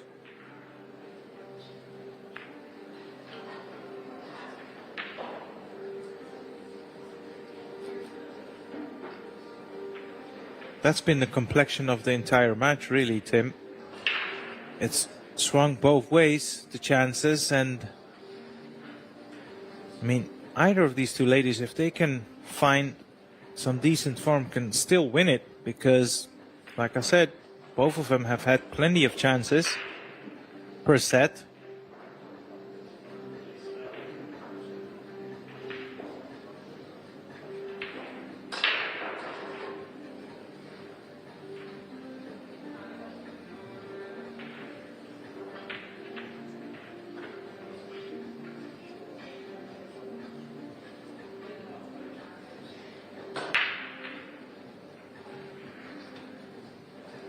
Well, the push to a jump. I mean, I don't mind the jump. My biggest thing is that you cannot do much more with the cue ball. So even if you stop the cue ball right there, the cue ball will be on the rail. The shape from the 2 to the 3 will be difficult.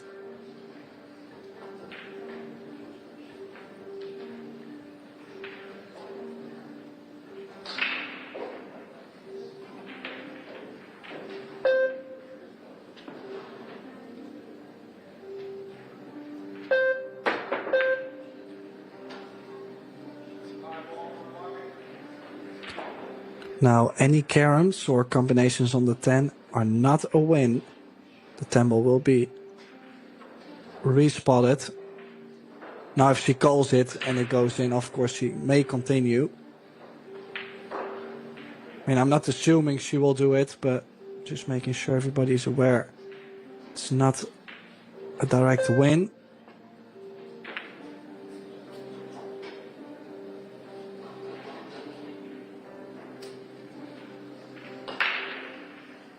I'll tell you what, this might not be as tight as you think it is. For the, let's say, the average jumper, this is a very gettable jump.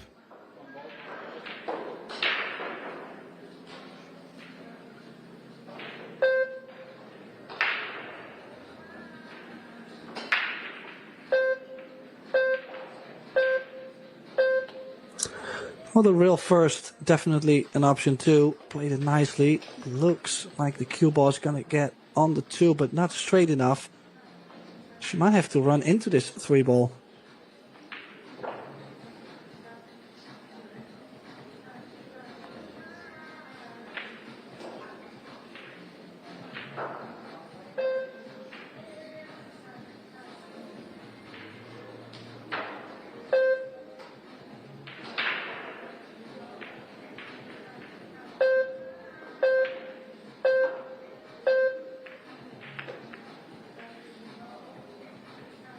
And that Good shot. Yeah, and that additional nudge on the 5 has made this all possible to continue.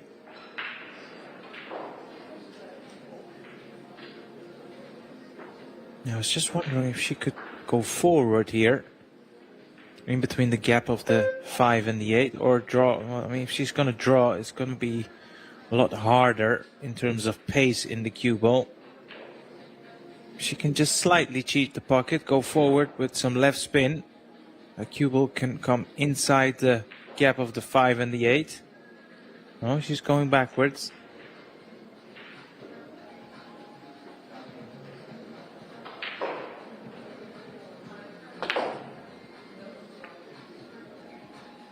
No, did she hook herself too behind the 8? No, that not, but...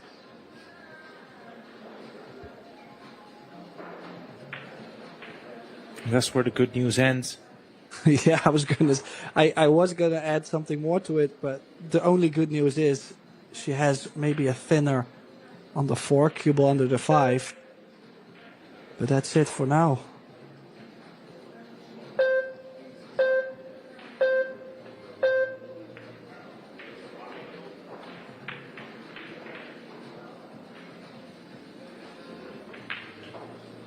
This is a chance. Drop this 4 ball in, nothing to do with the cue ball. It will take care of itself.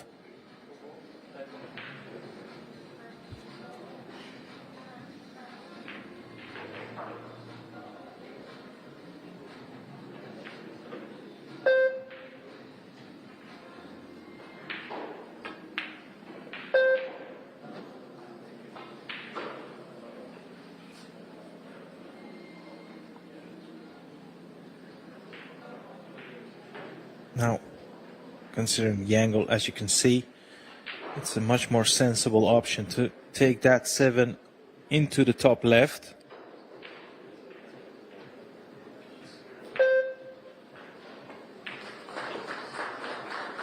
As we've seen over the course of these past 5 days, these middle pockets are very tight. And she would have loved that cue ball to roll one extra revolution to have a bit more angle, so there's not a lot she can do in terms of getting away from the side rail. Might have to settle with a stop shot here. Well, I'm not sure if the 8 goes by the 10. From this angle I would say yes, but the previous angle we got, I was starting to doubt it, but no, it's fine. Now another chance to get herself onto the hill. Remember last time she did go at the 10 and scratched at the same time. She would love to get closer to the double hill. Is there any other opportunity for Muramatsu still?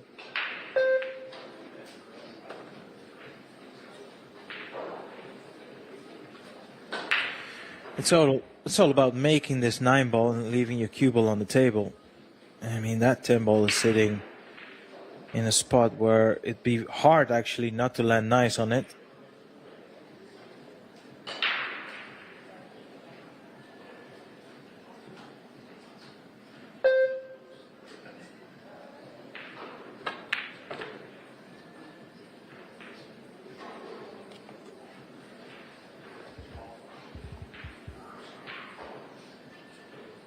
And that is now a 3-2 lead.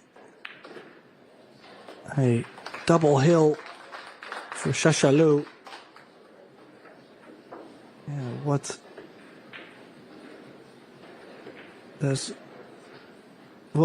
kind of opportunities will Sakura will still get? I mean, kind of feel like Shasha has stepped it up a bit in the second set. Well, I mean, I see what you're saying, but when you look at the table time after 3 sets, it's pretty much even. So that also indicates she is getting visits at the table pretty much every rack. And as we can look up the stats by turning our focus on the break and runs. Not been too many of them either. So, that does show both players are getting chances. I can see 1 break and run by Sakura. Yeah, and that's it. So both players are getting enough visits at the table. Just remains to be seen what they can make of it. Not every layout is the same, of course.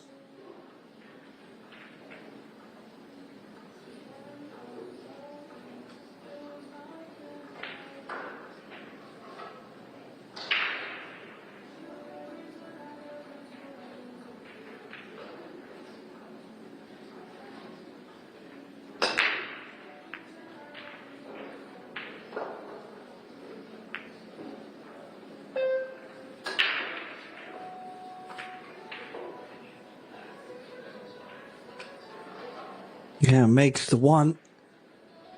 Was about to get the ideal shape on the 2. A couple bumps, and now the jump cue coming out. No. You know very well, Tim, that making the jump is not that difficult from this position, but getting shape on the 3 ball is going to be the biggest task here.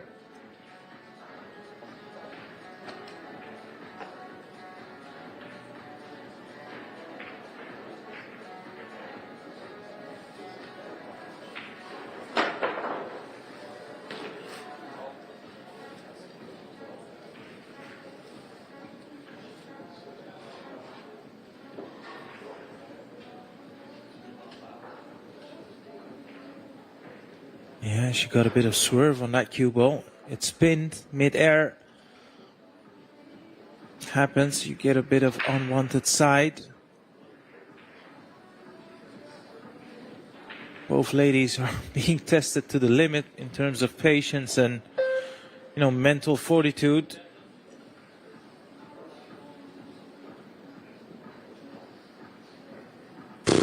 What to play on the 4? I mean, maybe the 4 does go in the left center, but then you already have to get the ideal shape from the 2 to the 3 to stun over for the 4 in the left center. It's not a roadmap by any means. And then also to get from the 4 to the 5, it's not like that's easy either. Now you can see from the overview camera angle that 4, like you said, does go into the bottom middle pocket from this camera angle. But like you said, you would have to land pretty much perfect on it to continue the run. Otherwise, you'd have to play some sort of a power shot to get your cue ball back in the open. There's also a case to say, play good shape on the 4 to play a nice tight hook in behind the 10. Ooh, maybe it's that 4-10 is a combination. How did we miss that one? Oh, I did consider that for a second, but it looks to be a bit wide. It is makeable. There's space between the 4 and the 10. Yeah, she's called the 10 ball, so as long as she makes the 10, she will continue to run. It's not a win of rack, of course. I would be playing this with topspin, not backspin. That's unlucky. If that 10 ball would have dropped, this would have been a good chance, but that good chance now all of a sudden falls in the hand of her opponent, and she only needs this rack to finish off the match. Well, do you remember what I said earlier on? She did get the ball in hand, but by using that ball in hand, she has opened up the whole rack. Like now all the hard work is done. If she can get nicely on the 5, it's right there. Just feel like Muramatsu comes up with good shots and really works her way nicely through the rack, then to trying to solve that one big problem and just not getting there.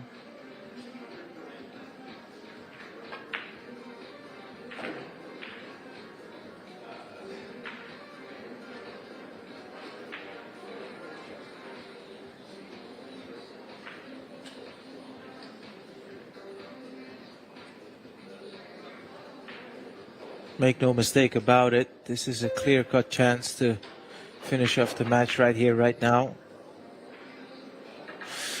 But that has been the complexion of this match. Both players are getting chances and chances and chances. Did she still get somewhat of a hook? I mean, sure, the jump is on, but I think...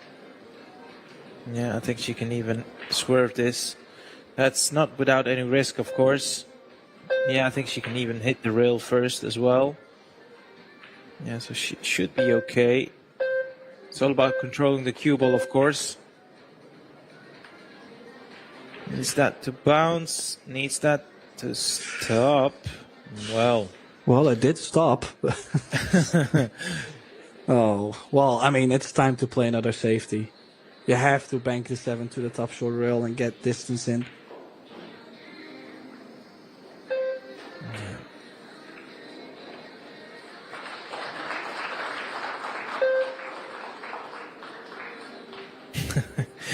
I think she's out of extensions as well, so she needs to hurry up now. Foul? Was it? No, there was not a foul, but it was very close. She had literally 1 second left. There is a final beep, but indeed, it was awful close. And the safety is all right. She might have even have... No, she did not get both sides of the ball covered, but still a long way to go running the cue ball 3 rails under the 9.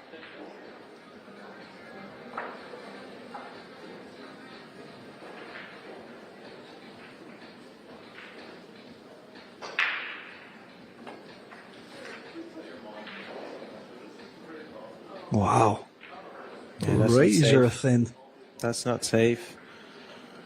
Well, pretty much the same scenario. Making that 7 is not going to be too difficult. Can she control the cue ball?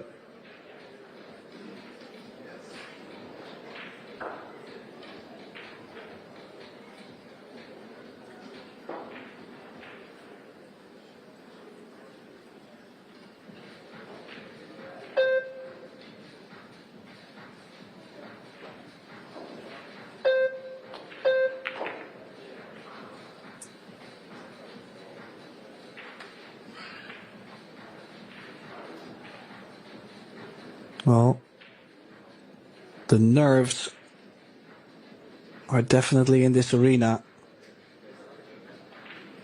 Any mistake will make her drop out of the tournament, but she does have a chance to go to another hill set.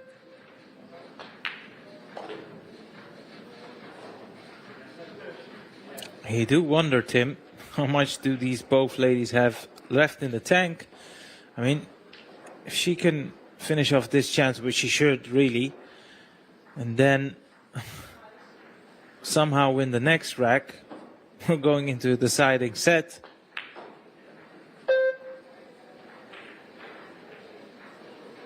Oh, did she? Oh, she's come up too short. She will have to play this 10 into the top right corner, and the scratch is alluring for the cue ball.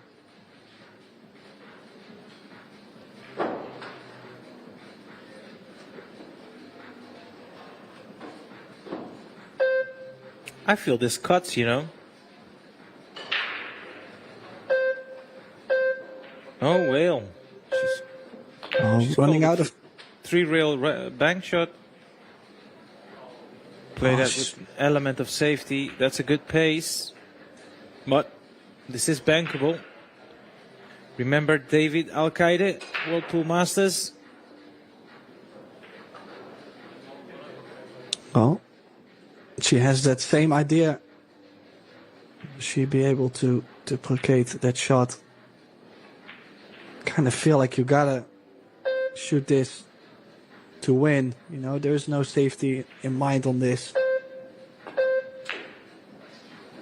Oh, and it's there. What a steal for Shasha Liu. What a straight back she's made on there, and that is making sure she survives in the Seyberts Women's Open. This was a loser round 2 match. Unfortunately for Sakura Muramatsu, her road ends here. So thanks everybody for tuning in. I do believe our next match will be on very shortly. We're running a little bit behind schedule, but just make sure to stay tuned at Pro Billiard TV. Thanks to Arya Sorabi for being by my side. My name is Tim de Ruiter, and we will see you very soon.